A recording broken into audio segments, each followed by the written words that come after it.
नमस्कार, मैं वेद प्रकाश सहयोगी नरेश के साथ। धाकड़ है हरियाणा में आपका हार्दिक स्वागत है, अभिनंदन है। और आज चुनावी चौपाल की चर्चा के लिए हम करेंगे बवानीखेड़ा विधानसभा की चर्चा। बवानीखेड़ा विधानसभा में मुख्य रूप से बीजेपी और कांग्रेस की टक्कर दिखाई दे रही है। जैसा हम गाँव में जाते हैं, लोगों से मिलते हैं, तो आज की चर्चा के लिए हमारे साथ मौजूद हैं युवा पत्रकार और शिक्षाविद, अधिवक्ता और दलित मूवमेंट से जुड़े साथी परमहंस चोपड़ा जी। सर, स्वागत है धाकड़ है हरियाणा में आपका। सर, आपका भी बहुत बहुत धन्यवाद जो आप लगातार इस मुहिम में काम करें और लोगों की समस्याओं का भी और चुनाव को भी बखूबी रूप से अपने चैनल के माध्यम से आप दिखा रहे हैं। आपका बहुत बहुत धन्यवाद। बवानीखेड़ा आज पूरे हरियाणा में चर्चा का विषय बना हुआ है, क्योंकि बवानीखेड़ा से कांग्रेस ने टिकट दी, एक युवा को टिकट दी है और वो युवा छोटी उम्र में बड़े कारनामे कर चुका है। कांग्रेस का राष्ट्रीय सचिव है, उत्तर प्रदेश का सह प्रभारी है, प्रियंका गांधी की टीम में उनका काम भी देखता है। तो ऐसे युवा को बवानीखेड़ा से मौका दिया गया है, जबकि बहुत से जो दावेदार थे यहाँ पर, उनको एक साइड लगा करके उनको टिकट दी गई है। क्या कहना चाहेंगे? सर, जैसा कि आपने बताया कि एक युवा चेहरे को टिकट दी गई है, उस युवा चेहरे पे बात करते हैं। युवा चेहरा, उस युवा चेहरे ने वहां जेएनयू छात्र संघ का चुनाव जीता और वहां का अध्यक्ष भी रहे हैं वो। और उसके बाद में उन्होंने ऑल इंडिया कांग्रेस कमेटी के सचिव पद पे, अभी पूरे इंडिया के वो सचिव हैं। और आपने बताया कि भाई मैडम प्रियंका गांधी की टीम का वो हिस्सा है और उत्तर प्रदेश के सह प्रभारी हैं वो। और उनको टिकट देने का सिर्फ और सिर्फ एक उद्देश्य है कि बवानीखेड़ा में 78 कैंडिडेट हो गए थे और 78 कैंडिडेट का आपस में तालमेल नहीं बैठा और उनका आपस में तालमेल न बैठने के कारण इस युवा चेहरे को उतारा गया है। अरे, कुछ लोग तो ये भी कहते हैं आगे भाई हरियाणा में कुछ बहुत बड़ा बदलाव होने वाला है, इसलिए प्रदीप नरवाल को बवानीखेड़ा से उतारा गया है। ये आपकी बात सत्य है। बवानीखेड़ा के माध्यम से एक बहुत बड़ा बदलाव होगा और जो ये युवा चेहरा जो आया है, ये युवा चेहरा और बवानीखेड़ा की जो जनता है, वो बवानीखेड़ा की जनता इस युवा चेहरे पर बहुत आस लगाए बैठी है। अच्छा, क्या लगता है आपको भाई? आप बवानीखेड़ा हल्के से बिलोंग करते हैं, पत्रकार भी हैं, अधिवक्ता भी हैं, सोशल एक्टिविस्ट भी हैं, दलित मूवमेंट से भी जुड़े हुए हैं, तो क्या मानते हैं आप, प्रदीप नरवाल कहाँ तक टिक पाएगा बीजेपी के सामने? मैं आपको बात बता दूं कि बीजेपी का जो चेहरा है, बीजेपी का चेहरा भी नया है। जो पीछे जो 10 साल भाई एमएलए रह चुके थे, उनकी टिकट काटकर बीजेपी ने पूर्व चेयरमैन कपूर सिंह वाल्मीकि को टिकट दिया। जो जेजेपी छोड़कर, हाल ही में जेजेपी छोड़ करके आए थे, उनको टिकट दिया गया। और कपूर वाल्मीकि भी एक ऐसा ही चेहरा है जिनको लोग बहुत कम जानते हैं। तो जैसे हम बात करते हैं बवानीखेड़ा की बीजेपी की, जो राजपूत बेल्ट है वो बीजेपी के साथ जुड़ी हुई है पहले से।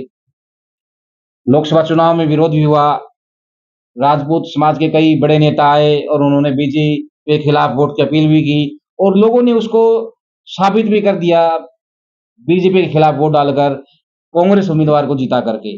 और बवानीखेड़ा से कांग्रेस उम्मीदवार की जीत हुई। तो क्या वो समीकरण अब भी बन पाएंगे या नहीं?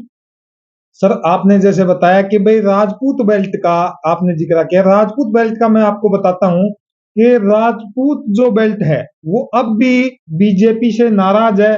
बीजेपी ने सिर्फ 1 और 2 सीट दे करके राजपूत समाज को एक नीचा दिखाने का काम किया। इस वजह से राजपूत जो समाज है, राजपूत समाज में रोष है और राजपूत समाज ने एक ठाना है कि जो बीजेपी का जो कैंडिडेट है, हम उसको हराने का काम करेंगे।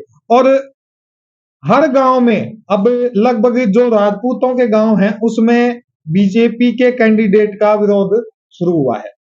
अच्छा, ये भी देखने में आया है कि सरपंच एसोसिएशन, पूरे हरियाणा की जो सरपंच एसोसिएशन है, भिवाड़ी की एसोसिएशन है, वो भी प्रदीप नरवाल का समर्थन कर चुकी है। ये कोई बड़ी बात की ओर अंदेशा तो नहीं है, ताकि सब लोग प्रदीप नरवाल की ओर भागे जा रहे हैं। उधर रमेश काजल जी हैं, बीजेपी छोड़ के चेयरमैन हैं नगर परिषद भवानीखेड़ा के, वो भी आ लिए। बीजेपी के नेता हैं जगदीश मेहता तड़, वो भी आ लिए। बीजेपी के एक और हैं, बताते हैं जिला अध्यक्ष भी शायद एससी मोर्चा के आने की संभावना है या आने वाले हैं। आपने ठीक बताया कि जो एससी के जो जिला अध्यक्ष थे और वो भी आज या कल में कांग्रेस ज्वाइन कर लेंगे और उनकी मुलाकात होगी है प्रदीप नरवाल से।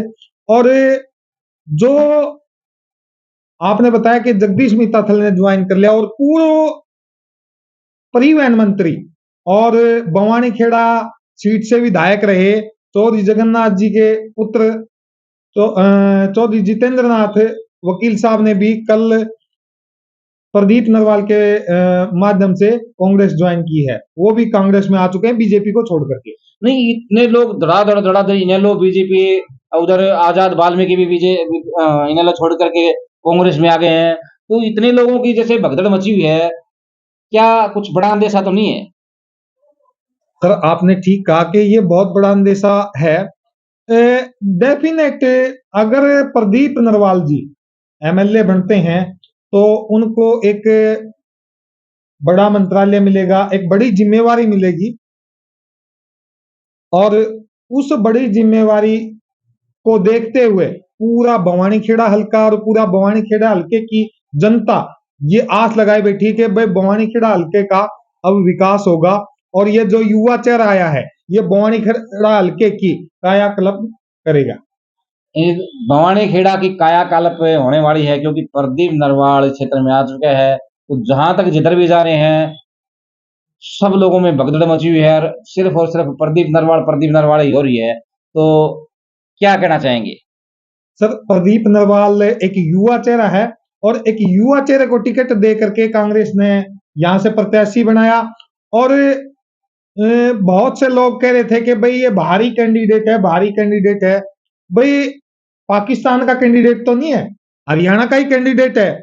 और जो बाहरी कैंडिडेट की बात थी, ये बाहरी कैंडिडेट नहीं, ये बहुत भारी कैंडिडेट है। और जो बीजेपी का जो कैंडिडेट है वो उसको बखूबी एक चुनावी रणनीति बना करके और उसको धूल चटाने का काम कर सकता है ये युवा चेहरा। कमेंट सेक्शन में अपनी राय जरूर दें, हमारे चैनल को सब्सक्राइब करें, वीडियो को लाइक और शेयर करें और हमारे साथ बने रहें। नई नई अपडेट आपको हम देते रहेंगे। आपका बहुत बहुत धन्यवाद सर, आपका भी बहुत बहुत धन्यवाद। धन्यवाद सर आपका।